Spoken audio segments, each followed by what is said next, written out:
E aí, pessoal, beleza? Estamos começando aqui com um vídeo, mais um vídeo aí. Eu tava pensando em não gravar nada hoje, né?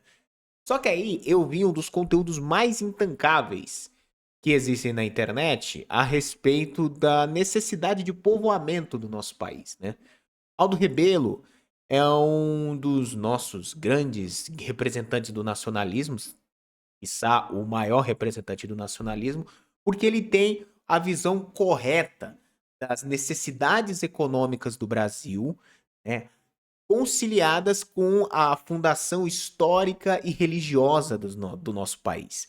Por isso que todos nós, tanto eu quanto os Arônios, Saquarema e toda a galera do campo nacionalista estava em apoio, ainda está em apoio ao Aldo Rebelo. A candidatura dele não morreu, como diz o Everaldo Marques, enquanto tem bambu tem flecha, né? Mas o Aldo Rebelo é o grande representante do nacionalismo brasileiro e uma das principais ideias que ele defende é a Marcha para o Oeste, uma nova marcha para o Oeste, né?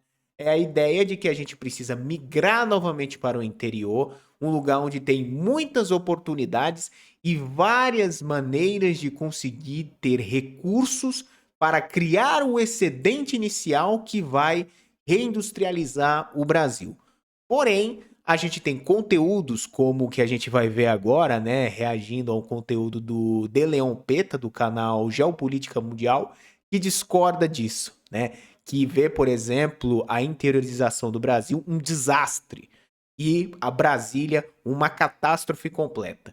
Vamos reagir e comentar a respeito desse conteúdo?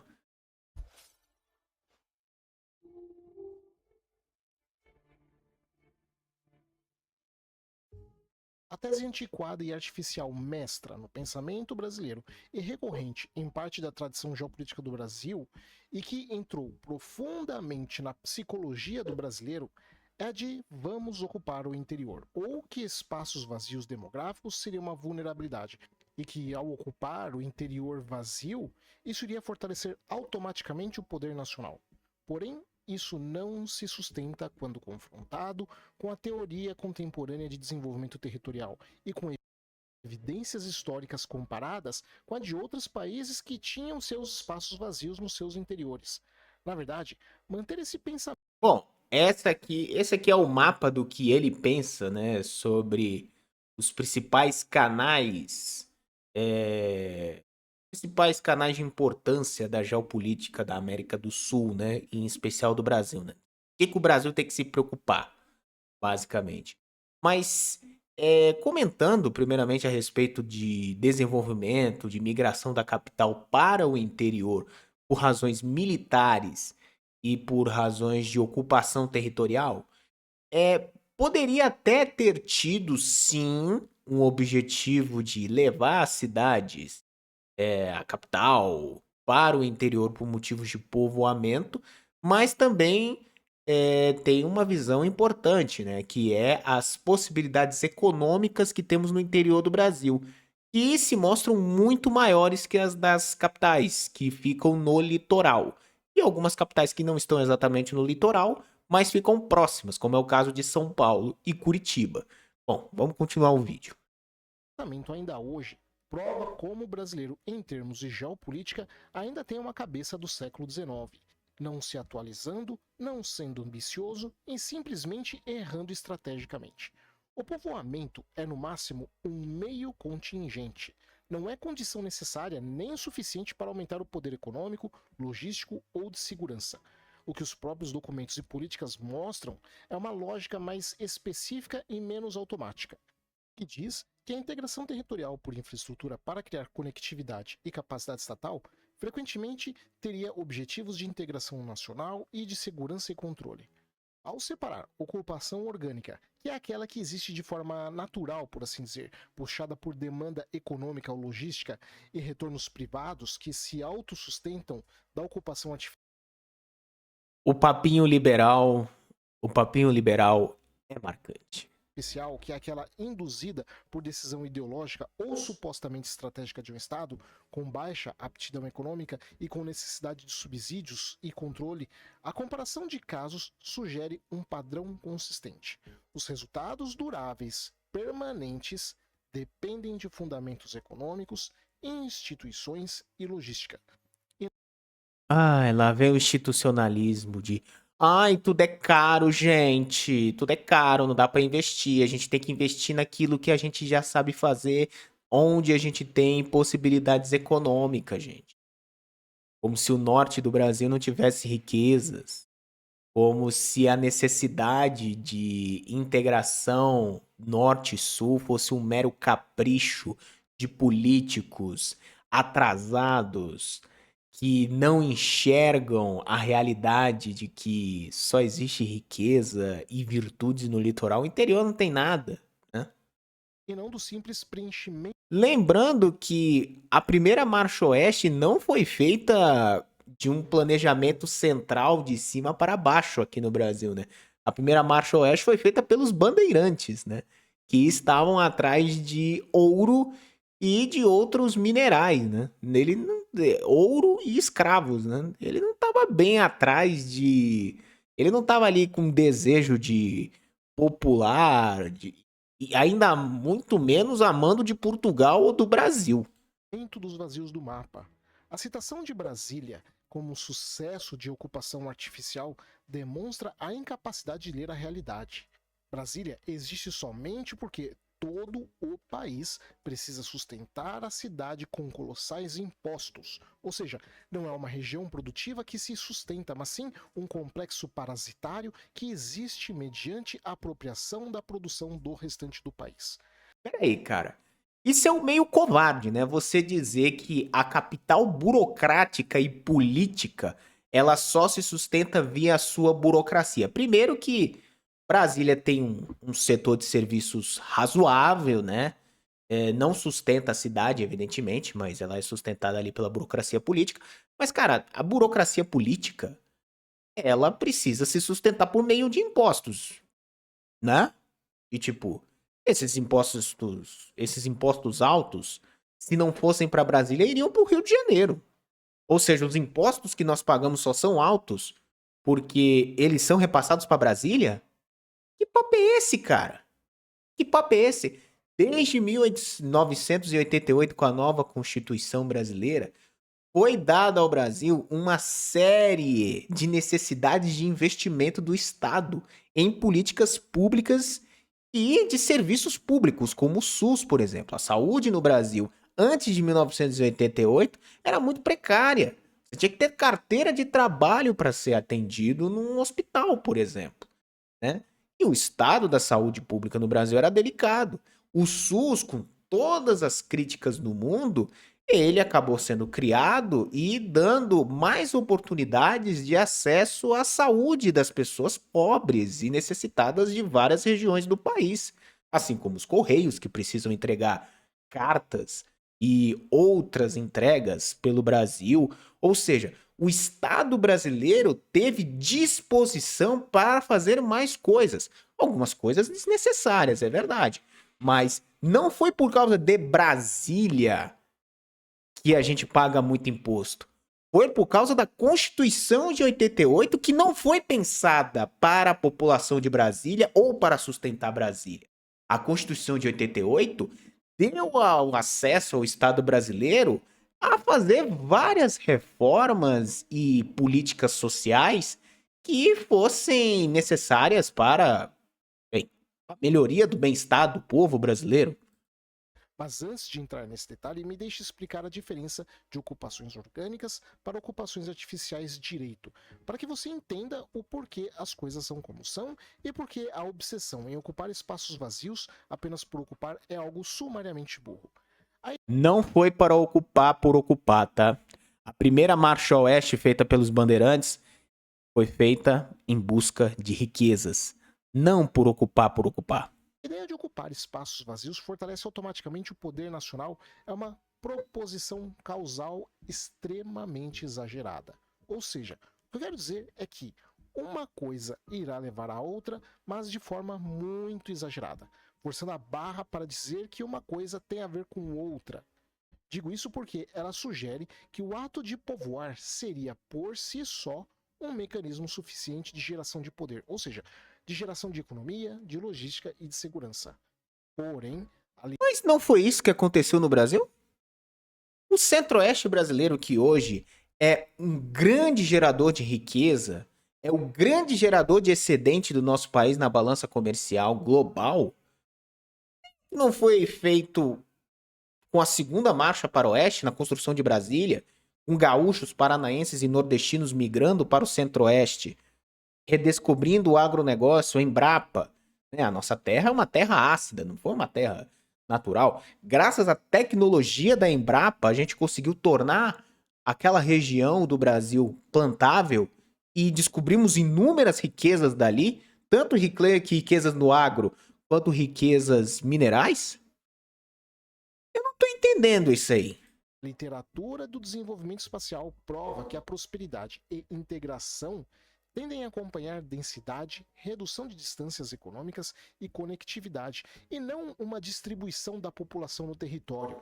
A ocupação orgânica é aquela expansão territorial que foi motivada por incentivos que vêm da busca voluntária da população, por livre ou espontânea vontade, buscando retornos econômicos privados, como agricultura competitiva, mineração, comércio ou outras coisas.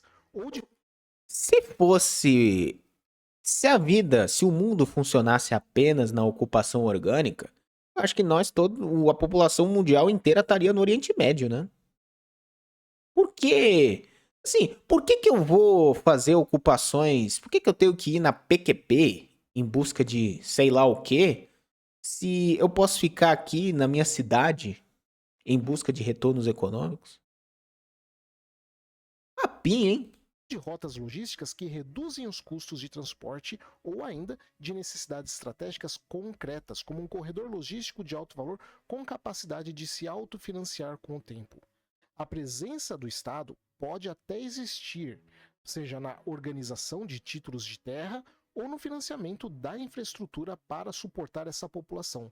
Mas o mecanismo de sustentação, a força que segura isso de pé, é a demanda voluntária e a renda. Já a ocupação artificial é aquele assentamento induzido de cima para baixo, com metas demográficas e territoriais e uma racionalidade ideológica de integrar ou de conquistar ou de vitalizar uma área. Isso frequentemente em áreas de baixa aptidão econômica e alto custo de transporte, exigindo então subsídios contínuos do governo, a coerção ou então o controle institucional e enormes investimentos públicos. Essa defesa da interiorização brasileira aparece como resposta a uma ideia antiga, a ideia da fragilidade de integração, da baixa densidade em determinadas áreas e da ansiedade com segurança envolvendo fronteiras e modernização. Repito mais uma vez, a primeira marcha para o Oeste não aconteceu por causa disso. A segunda, talvez tenha um pouco desse motivo aí. Só que a história do Brasil é bem diferente desses livrinhos de geopolítica clássico que tem por aí. Esse imaginário vem em formulações sobre vazios dos sertões e vitalização ou incorporação efetiva do território ainda vazio do homem. Em Projeção Continental do Brasil, de Mário Travassos, ele foca muito nas comunicações e nos eixos territoriais como tradução política nas tendências geográficas. Ele se preocupa com a parte geoestratégica e continental com a integração via circulação. Já em A Geopolítica Geral e do Brasil, de Everardo Beckenhauser, ele associa a vitalização e povoamento de áreas fronteiriças e territoriais com funções militares e a necessidade de administrar regiões com baixíssimo índice demográfico. Na linhagem militar do pós-Segunda Guerra Mundial e na escola superior. Eu não sei se vocês sabem, mas assim, o Brasil tem meio que um trauma em relação a deixar as suas fronteiras ao léu. Isso inclusive está acontecendo nesse exato momento em Pacaraima, que faz fronteira com a Venezuela, que é uma região que está sendo dominada pelo Trem da Aragua, que é uma facção criminosa venezuelana. O Brasil foi invadido pelo Paraguai a partir da invasão do Mato Grosso. E o Solano Lopes estava fazendo uma marcha até o Rio Grande do Sul. Ou seja, mesmo com essa concepção de ocupação de territorial por meio da população em regiões fronteiriças e por razões militares, é uma ocupação totalmente justificável, porque o Brasil já foi invadido. De guerra, Golbery do Couto e Silva e Carlos de Meira Matos conectam interiorização à ideia de Brasil potência com a integração e a segurança. Meira Matos, no caso, formula uma Amazônia integrada para sempre brasileira e associa Qual é o problema disso aí, velho? explicitamente a política amazônica ao desenvolvimento e ocupação e à fraqueza do seu povoamento como uma vulnerabilidade. Ou seja, Estavam certos. a maioria do repertório geopolítico brasileiro insiste nessa visão interiorizante, cara e desnecessária, que ao interiorizar a prioridade brasileira acaba resultando numa política externa isolada, tímida e pouco ambiciosa. Ou seja, a própria elite histórica da geopolítica brasileira acabou por criar um modelo de pensamento que limita o Brasil e coloca ele como eternamente sendo um ator coadjuvante autorrecluso, o que mostra a qualidade dos geopolíticos brasileiros. Porém, há uma exceção, na verdade há outras, mas a principal exceção que merece destaque é Terezinha de Castro. Ela é frequentemente associada na tradição oficial a debates geopolíticos marítimos e antárticos, especialmente pela teoria da defrontação aplicada à Antártica. Ela aparece citada ao lado de Delgado de Carvalho como autora dessa variação setorial, onde a prioridade, na verdade, deveria ser a busca brasileira pela supremacia no Atlântico Sul. O que separa a ocupação do interior, que funciona, daquela que não funciona, é a presença simultânea de 4 condições que, quando ausentes, fazem essa ocupação virar projeto. O Brasil tem mais de 8 milhões de quilômetros quadrados, um pouco mais de 2 milhões de costa. De acordo com essa teoria, apenas a costa importaria. E os outros 6 milhões, foda-se. No papel ou fronteira predatória. A primeira é a condição econômica, que tem a existência de cadeias produtivas plausíveis e realistas, preços acessíveis e produtividade Aí, ó o liberal aí, é custo. Tudo é custo. compatível. No caso do programa indonésio de transmigração, que falhou em Pô, cara, sério, você tá comparando com Indonésia, mano? Na moral, eu vou até mostrar a imagem da Indonésia. Olha a Indonésia. A Indonésia é um mega arquipélago com 2050 ilhas diferentes. É claro que a Indonésia vai ser um país marítimo, porra! aliviar a pressão demográfica em Java, auditorias apontaram falhas do modelo agrícola como os tipos de solos, as experiências dos colonos, os serviços de extensão ou a preferência por trabalhos fora da roça, reduzindo o retorno econômico apesar das metas físicas terem sido até que cumpridas. A segunda é a condição logística. O Brasil tem um caso curioso, que é exemplificado no caso da Transamazônica, que ilustra bem a artificialidade dos projetos brasileiros. Primeiro se cria a infraestrutura com o objetivo de atrair pessoas, e depois se vê se elas irão ou não morar lá. Em uma situação orgânica, a criação da infraestrutura vem depois da chegada das pessoas, atendendo a essa demanda. Ou seja, o Estado brasileiro, inflado por um misto de ego orgulhoso, burrice Ego. e falta de respeito com recursos públicos. Aí você vai ver na Amazônia, cara, você vai criar uma vaca, a FUNAI, o Ministério Público vai querer comer o seu rabo. Você quer mexer com garimpo legal? É um inferno. É melhor você ser um garimpeiro ilegal, de preferência do crime organizado que tem arma, né? Ou seja, você tem uma região amazônica que é absolutamente bloqueada, interditada, como diz o Aldo Rebelo, de suas potencialidades. A Amazônia é muito rica, gente. A Amazônia tem uma série de riquezas. E essas riquezas estão sendo roubadas do Brasil e elas são levadas para a Europa, para os Estados Unidos.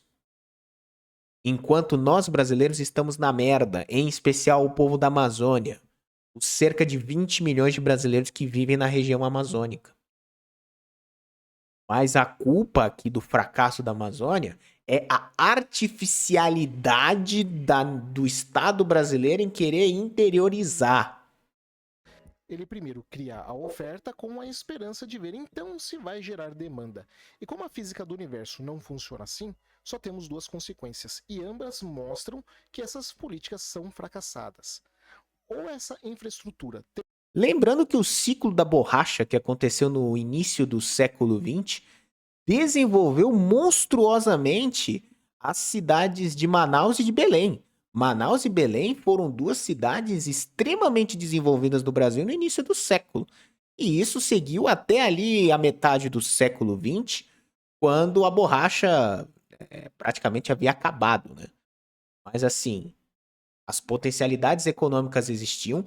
Houve uma migração orgânica no interior do Brasil, né? Uma migração orgânica e também a necessidade do estado de ocupação. Teve geração de riqueza. Essa geração de riqueza gerou cidades desenvolvidas. Eu não tô entendendo. Termina abandonada porque ninguém acabou usufruindo e o Estado Muita gente usufruiu. percebe que fracassou, então é um dinheiro perdido que nunca mais será recuperado e que poderia ter sido melhor utilizado em outro lugar mais útil, ou então o Estado teima em manter essa infraestrutura com gastos que só vão aumentando e se avolumando sem nunca dar retorno. Porque veja, a condição logística precisa dar acesso. Claro, né? Você tem um sistema judiciário que faz parte do Brasil que impede o desenvolvimento de uma região inteira. Pô, eu tava vendo num canal aí que. Acho que foi Duque de Caxias, né? Não, Duque de Caxias tava querendo fazer uma estrada, né? E essa estrada não foi construída por causa de uma rã. Porque o Ministério Público embargou a obra por causa de uma rã que vivia especificamente ali. Uma rã. Rã. E aí, não, o problema é a interiorização do Brasil. O problema é que o Estado, ele ocupa artificialmente o Brasil. Esse é o problema. Contínuo a mercados e manutenção de vias, de forma que ela depois se autossustentem sozinhas. Estudos sobre colonização evidenciam que estradas mal mantidas isolam comunidades nas estações chuvosas, degradando a viabilidade econômica e elevando ainda mais o custo administrativo. Já o terceiro é a condição institucional, ou seja, a titulação, a coordenação entre agências, entre os serviços públicos mínimos e a capacidade de corrigir o curso. Auditorias sobre projetos de expansão artificial demográficas do Banco Mundial destacam fracasso de monitoramento e de avaliação e coordenação institucional em projetos de assentamento, que dificultaram a aprendizagem e a correção da rota. E, por fim, a condição ecológico-sanitária, que é aquela adequação ao ambiente e a gestão de riscos como doenças, endemias ou manejo do solo, por exemplo.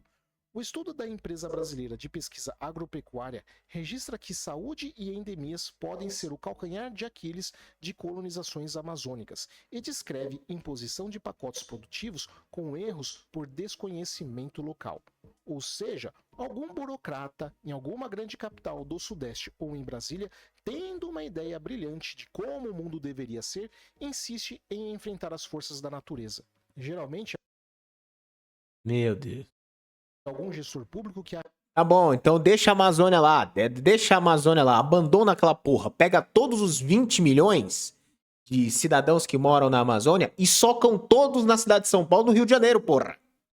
É isso, a Amazônia é uma merda. Pega todo o povo da Amazônia e soca no Sudeste. É isso. acha que a engenharia e as tecnologias estão aí para resolver isso, ignorando que dinheiro não é infinito e que geralmente acha que tecnologias são forças mágicas onde um engenheiro irá, a preço de banana, resolver misteriosamente os problemas da natureza. A gente não fica admirado com as grandes obras que acontecem na China. Porra, o próprio Brasil, né, tem uma engenharia absolutamente admirável, como por exemplo a Rodovia Imigrantes, que integrou São Paulo à Baixada Santista, a Ponte Rio-Niterói. Tipo, obras espetaculares que foram feitas em regiões de muitíssimo difícil acesso e que facilitou brutalmente o acesso de regiões inóspitas com regiões com altas potencialidades econômicas. E elas foram feitas, sim, com planejamento central, porque ele está partindo de um princípio de que, como não existe viabilidade econômica não existe por parte da iniciativa privada.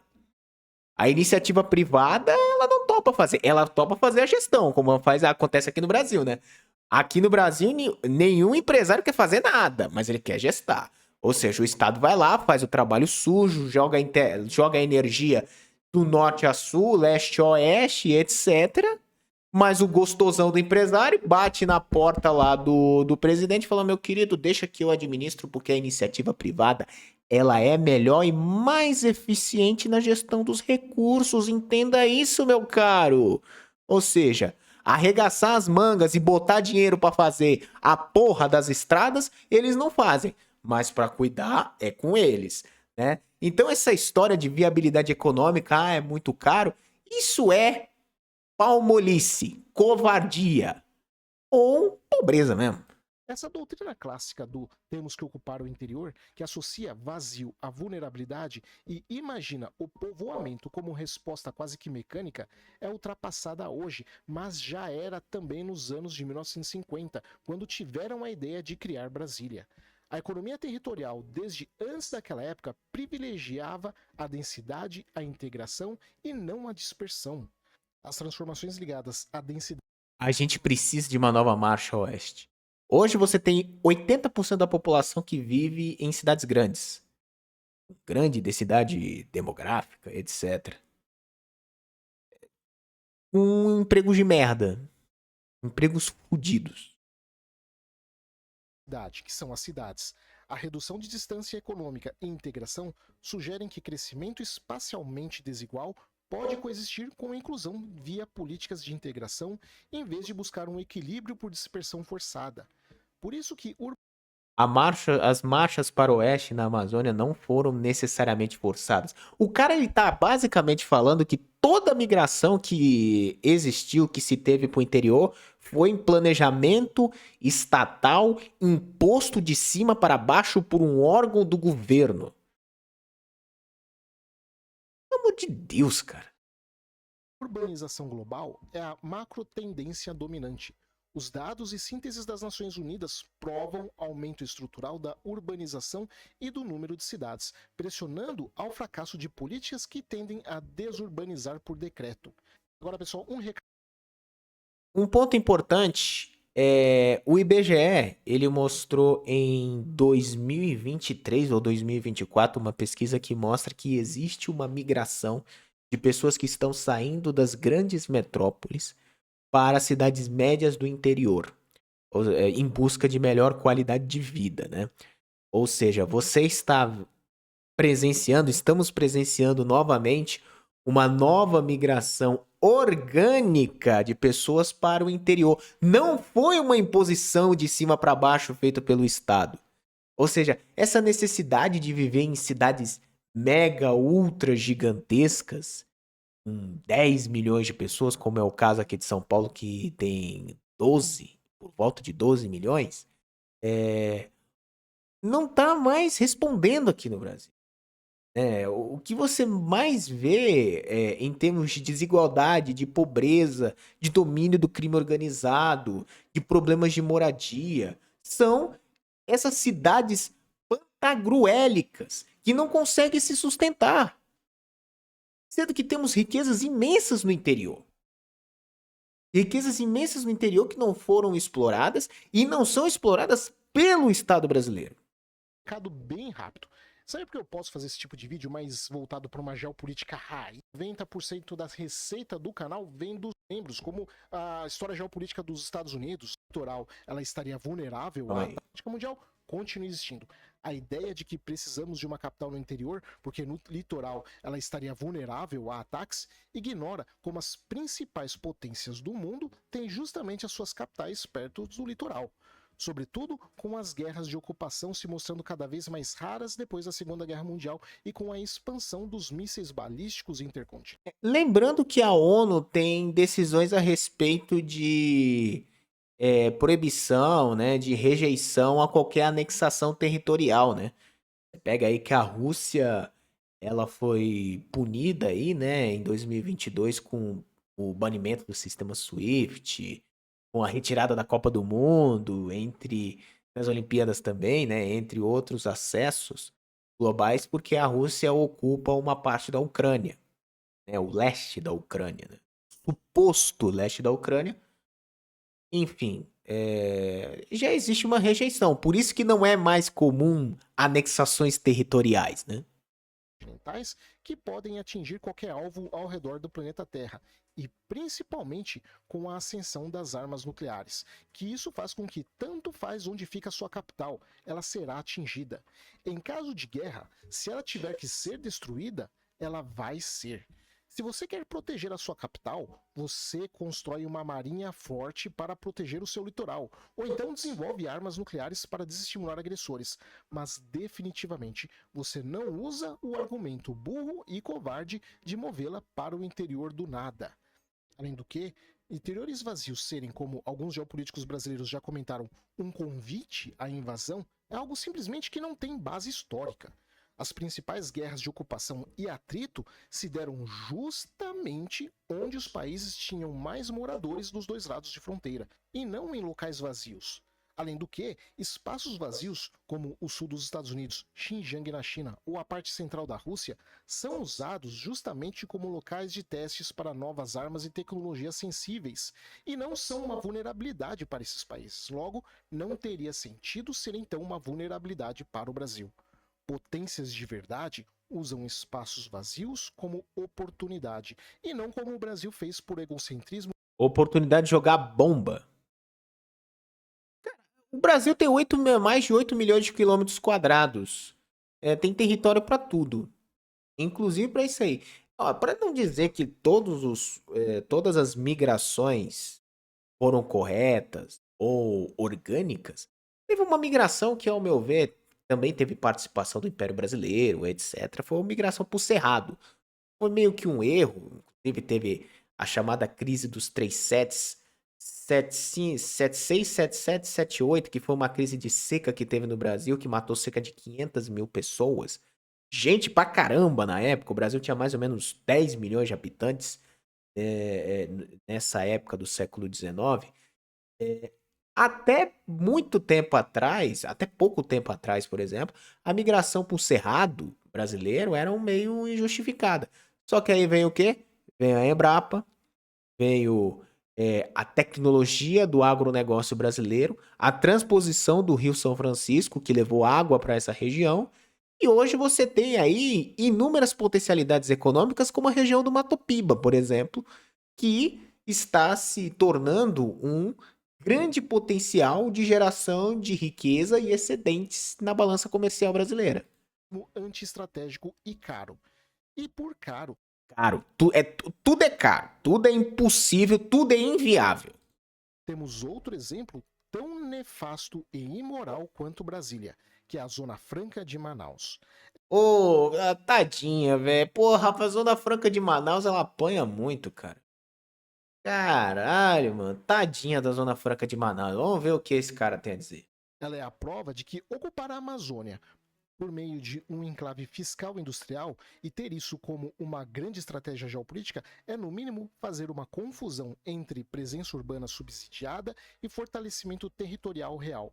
O problema é que décadas depois do Decreto-Lei 288 de 1967, o que se vê não é ocupação da Amazônia, mas a consolidação de um grande enclave urbano industrial em Manaus. Isso não é interiorização de povoamento amazônico, é hiperconcentração metropolitana.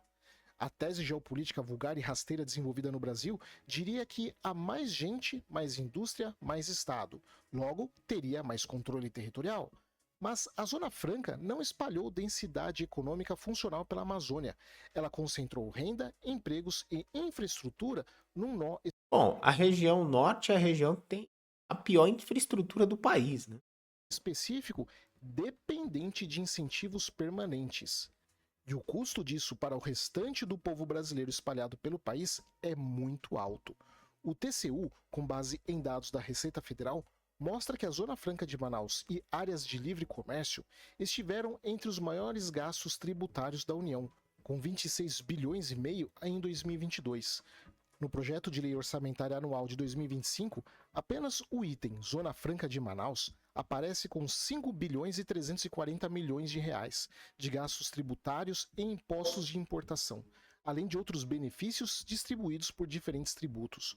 Um estudo do IPEA, publicado na Pesquisa e Planejamento Econômico, examinando o ano de 2002 até 2014, concluiu que os gastos tributários da Zona Franca de Manaus não aumentaram o valor adicional bruto, ou seja, o PIB, a renda e nem a arrecadação do estado do Amazonas.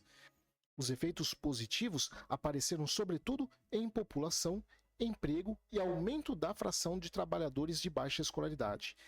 E ainda por cima, a Zona Franca de Manaus permanece sendo um entrave, uma âncora muito pesada que dificulta a reindustrialização do Brasil. Ou seja, o Brasil está pagando muito caro por uma ideia muito burra de querer ocupar o interior. Calma aí, o Brasil tá pagando muito caro? A Zona Franca de Manaus está prejudicando a reindustrialização do Brasil? Os juros que comprometem metade do nosso orçamento não prejudicam a nossa reindustrialização. O que compromete e impede a nossa reindustrialização é a Zona Franca de Manaus? Assim, só para não dizer que a Zona Franca de Manaus é um acerto totalmente completo, né? Que a Zona Franca de Manaus é uma salvação, cara, a região norte é a região com a pior infraestrutura do país, né? Foi construída aí a Transamazônica, mas ela foi incompleta. Tem muita estrada de barro, tem muita estrada e é extremamente complexa a sua construção, né? Cara, você tem que desenvolver ferrovias, principalmente. E aí você tem, por exemplo, o caso da Ferrogrão, que foi impedida de forma arbitrária pelo judiciário brasileiro de ter o funcionamento de levar e desenvolver a economia da região amazônica. Eu tô dando aqui o exemplo da Ferrogrão, que fica ali na divisa do Pará com Mato Grosso, se eu não me engano, posso estar errado. Mas você tem esse exemplo da Ferrogrão, mas você poderia desenvolver outras ferrovias dentro da Amazônia. Se eu quisesse desenvolver, isso traria grandes ganhos de competitividade para a indústria da região norte. O problema é o seguinte, o problema é o quê? É o Ministério Público, que vai falar de quê?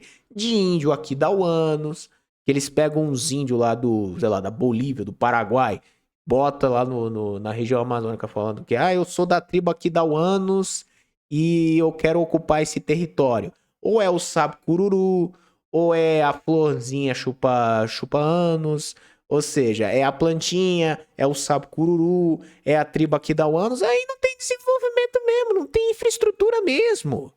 Aí o cara quer alegar os problemas do desenvolvimento do Brasil por causa da interiorização. Meu Deus do céu. E há ainda um ponto conceitual mais fundo. A geopolítica clássica militar brasileira confundiu muitas vezes ocupação com poder. Mas poder territorial de verdade não nasce de gente espalhada aleatoriamente e nem de uma ilha tributária artificial ou de uma capital imposta. Não, a ocupação do norte e do centro-oeste não é aleatória. E muito menos imposta. Força no interior do país. Ela nasce da combinação entre economia viável, logística funcional, defesa e integração de mercado, infraestrutura e capacidade estatal persistente. E bom, pessoal, espero que vocês tenham gostado. Bom, acabou o vídeo. É o seguinte, eu precisei reagir a esse vídeo porque é esse tipo de gente que a gente precisa enfrentar. Gente que vê custo em tudo, que diz que tudo é caro, que tudo é inviável, né? Sendo que quem viabiliza o Brasil é, primeiro, as nossas instituições que interditam e bloqueiam todos os meios de investimentos em infraestrutura, principalmente na região norte, mas não apenas na região norte. Eu dei o caso aí de Duque de Caxias. Como também tem um exemplo nevrálgico dos juros que asfixiam o orçamento público brasileiro. Que é uma coisa que é muito pouco discutida porque esses juros sustentam banqueiros e outros financistas, rentistas vagabundos que existem no mundo e também no Brasil. Ou seja, essa galera que vive de renda passiva, como diz o nosso sociólogo Ryan Santos, quem vive de renda passiva é passivo? O que dá para concluir a partir daí é que o Brasil está sendo inviabilizado não pelas suas ideologias, pelas suas ideias de interiorização do nosso território, mas sim por imposições que nós colocamos a nós mesmos, entendeu? É basicamente isso. Eu queria assistir apenas esse vídeo e fazer meus comentários sozinho, mas eu decidi gravar para não ficar uma coisa notoriamente esquizofrênica. Então é isso. Dá um like, pessoal. Muito obrigado a todos. Tchau!